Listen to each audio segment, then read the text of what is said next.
ಪವಿತ್ರ ಬಂಧನ ಸೀರಿಯಲ್ನಲ್ಲಿ ದೇವ್ ಬಂದುಬಿಟ್ಟು ಪವಿತ್ರಾಗೆ ಅನಿರೀಕ್ಷಿತವಾಗಿ ತಾಳಿಯನ್ನು ಕಟ್ಟಿಬಿಡ್ತಾನೆ. ಅದು ಯಾಕೆಂದರೆ ಈ ಮನೆಯಲ್ಲಿ ಈ ರೀತಿ ನಡೆಯೋದಿಲ್ಲ. ಪವಿತ್ರ ಮದುವೆ ಒತ್ತಾಯವಾಗಿ ನಡೆಯೋದು ದೇವಿಗೆ ಗೊತ್ತಾಗಿರುತ್ತೆ. ಹಾಗೆ ಆ ಮದುವೆ ನಿಲ್ಲಿಸಬೇಕು ಅಂತ ಅವನು ಬಂದಿರ್ತಾನೆ.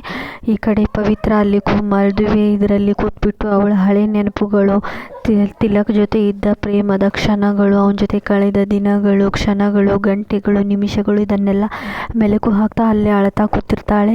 ಆನಂತರ ಇವರು ಅವರ ಅಪ್ಪ ಹಾಗೆ ಅವ್ರ ತಮ್ಮನ್ನ ಬ್ಲ್ಯಾಕ್ ಮೇಲ್ ಮಾಡಿಬಿಟ್ಟು, ನೀನು ಮದುವೆ ಆಗಲಿಲ್ಲ ಅಂದರೆ ಇವರನ್ನು ಕೊಂದು ಹಾಕಿಬಿಡ್ತೀವಿ ಅಂತ ಬ್ಲ್ಯಾಕ್ ಮೇಲ್ ಮಾಡಿಬಿಟ್ಟು ತಾಳಿ ಕಟ್ಸ್ಕೊಳ್ಳೋಕ್ಕೆ ಹಚ್ಚಿರ್ತಾರೆ. ಅವನು ಕೆಳಗಿಳಿದ್ಬಿಟ್ಟು ಹೋಗಿರ್ತಾನೆ.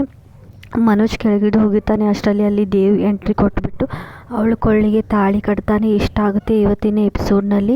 ಇದು ಅನಿರೀಕ್ಷಿತ ಮದುವೆ ಆಗಿರುತ್ತೆ. ಇದು ಪವಿತ್ರಾಳಿಗೂ ಕೂಡ ಗೊತ್ತಿರಲ್ಲ. ಆ ನಂತರ ಅವಳು ಹಿಂದೆ ತಿರುಗಿ ನೋಡಿದಾಗ ಅಲ್ಲಿ ದೇವ್ ಇರ್ತಾನೆ. ಅವಳು, ನೀನು ನನ್ನ ಮದುವೆ ಆಗಿರೋದು ನಾನು ಈಗ ಇದ್ದು ಸತ್ತ ಹಾಗೆ. ಆಗ ತಿಲಕನ್ನು ಕಳ್ಕೊಂಡು ಈಗ ನನ್ನ ಜೀವನ ನಾನೇ ಕಳ್ಕೊಂಡ್ಬಿಟ್ಟೆ.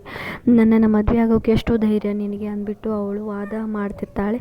ಆ ನಂತರ, ತಮ್ಮಯ್ಯ, ನಾನು ಈ ರೀತಿ ಮಾಡಿಬಿಟ್ಟೆ, ನನ್ನನ್ನು ಕ್ಷಮಿಸ್ಬಿಡು. ನೀನು ಹೇಳ್ದಾಗೆ ನನಗೆ ಮಾಡೋಕ್ಕಾಗಲಿಲ್ಲ, ಆದರೂ ಒಂದು ರೀತಿಯಿಂದ ಮಾಡಿದೆ. ಏನಾದರೂ ತಪ್ಪಾಗಿದ್ದರೆ ತಮ್ಮಯ್ಯ ನನ್ನನ್ನು ಕ್ಷಮಿಸ್ಬಿಡು ಅಂತ ಕೇಳ್ತಾನೆ. ಪೂರ್ತಿ ಎಪಿಸೋಡ್ಗಾಗಿ